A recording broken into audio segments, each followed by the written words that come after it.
गर्मी का ज़बरदस्त तोड़ ओरिजिनल रबड़ी दूध की रेसिपी। तो अस्सलाम वालेकुम everyone, welcome to eat taste. आज हम इट टेस्ट पर बनाएंगे ये मज़ेदार सा रबड़ी दूध, जो ना सिर्फ गर्मी के असर को कम करता है बल्कि इससे जिस्म में बहुत ज़्यादा तवानाई आ जाती है। आप खुद को एनर्जेटिक फील करते हैं। बाज़ार से जब आप लेने जाएं तो ये बहुत ही महंगा सेल होता है, लेकिन आप घर में इसको बहुत आसानी से बना सकते हैं और यकीन करें कि बाज़ार से ये ज़्यादा अच्छा और हेल्दी तैयार होगा।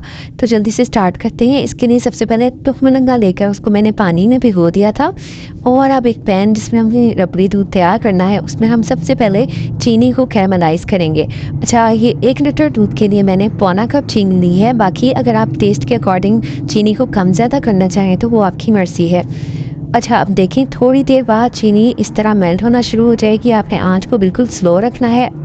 अगर आप तेज़ आंच पे करेंगे तो चीनी जल जाएगी और दूध का जायका ख़राब हो जाएगा। तो आपने बहुत ही सब्र से काम लेते हुए बहुत आराम से प्यार से चीनी को कैरमलाइज़ करना है, और आहिस्ता आहिस्ता जब ये मेल्ट होना शुरू हो जाएगी तो आपने चमचा इसमें लाजमी मिलाते रहना है ताकि सारी एक तरह से कुक हो। और देखिए जब ये इस शक्ल में आ गई है तो अब हमने इसमें 2 से 3 इलायचियाँ डाल देनी है। इलायची के साथ इसको आधा मिनट और कुक करेंगे, और इसके बाद हमने इसमें दूध शामिल कर देना है। दूध मैंने पहले से बॉयल करके रखा हुआ है, तो आपने इसको दूध को बॉयल करके ही शामिल करेंगे तो ज़्यादा अच्छा है। तो इस तरह हमने दूध को शामिल करना है, और आप देखेंगे कि जब आप दूध शामिल करेंगे तो नीचे से कैरमल एकदम से बहुत हार्ड हो जाएगी। तो आपने परेशान बिल्कुल नहीं होना, क्योंकि दूध का टेम्परेचर कैरमल से कम था तो इसलिए वो थोड़ी जम गई है। आपने इसको स्लो फ्लेम पर ही कुक करते रहना है, तो अगेन कैरमल मेल्ट हो जाएगी और ये देखिए दूध का बड़ा प्यारा सा कलर भी आ जाएगा।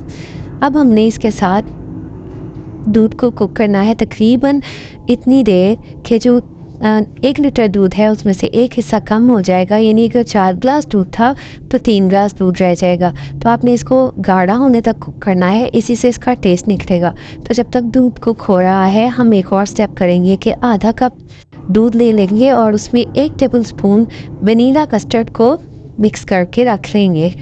तो इससे दूध और ज़्यादा गाढ़ा भी हो जाएगा और उसका टेस्ट भी बहुत मज़े का आएगा। तो ये देखें दूध को खोल कर रख लिया है। अच्छा, अगर आप चैनल पर नहीं हैं तो चैनल को सब्सक्राइब करके बेल आइकॉन भी प्रेस कर लें, क्योंकि मैं आपके लिए ऐसी ही बहुत ही अच्छी और मुफीद रेसिपीज़ लाती रहती हूँ। तो ये देखिए दूध को खो चुका है, बहुत अच्छा सा ये गाढ़ा हो चुका है। जो इलायची डाली थी उसको निकाल लिया है। अगर आपको इलायची को चबाना पसंद है तो आप उसको रहने भी दे सकते हैं, लेकिन अगर आप उसको निकालना चाहें तो स्टेज पर आप उसको निकाल सकते हैं।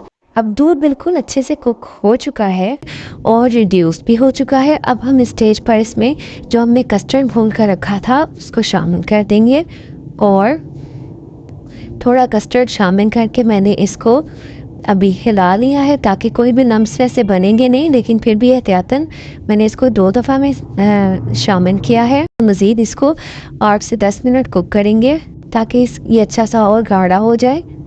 जब ये बिल्कुल अच्छा सा गाढ़ा हो जाएगा तो आपने इसको चूल्हे से उतार लेना है, फ्लेम को ऑफ करें और अब इसको ठंडा करना है यहाँ तक कि ये रूम टेम्परेचर पे आ जाए। तो ये देखिए मैंने इसको जग में निकाल के थोड़ी देर फ्रीज़र में रख दिया था और ये अच्छा सा ठंडा हो चुका है। अगर आपके पास टाइम ना हो तो आप इसको रूम टेम्परेचर पे जल्दी से ठंडा करके तो इसमें ढेर सारी बर्फ़ डाल दीजिएगा। तो अब मैंने इसको खुले बोल में डाल दिया है ताकि हम इसको तैयार कर सकें। तो इसमें मैंने जो भीगा तुखमलंगा था वो शामिल किया है। आप हस्बे ज़रूरत या हस्बे ज़ायका शामिल कर सकते हैं। ढेर सारी बर्फ़ डालेंगे, मिक्स करेंगे और ये हमारा मज़ेदार सा रबड़ी दूध तैयार है, जो बाज़ार से कई गुना ज़्यादा अच्छा और मज़ेदार है और टेस्ट इसका लाजवाब है।